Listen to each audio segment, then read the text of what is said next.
Well, new at 5, Quincy water customers are reporting an unusual taste to their tap water. Public Works Director Jeffery Conte says residents are calling in to report a bleach-like taste. He says drinking the water is not harmful or dangerous. He says this can happen when communities north of Quincy receive heavy rainfall. That causes debris to float downriver and decompose in the city's water supply.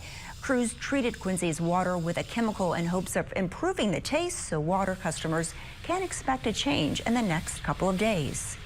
We can feed a chemical upstream before it goes to our treatment plant. It's called sodium permanganate. It's a very strong oxidant, and that can break up the organics that are in the water and hopefully get them removed through the filters.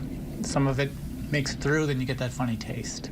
The organics themselves are not harmful, but they just do add a funny taste to the water. Conte says Quincy usually goes through 8 million gallons of tap water per day, with 20 million gallons in the distribution system. He says it will take about 2.5 days to cycle out all the bad tasting water.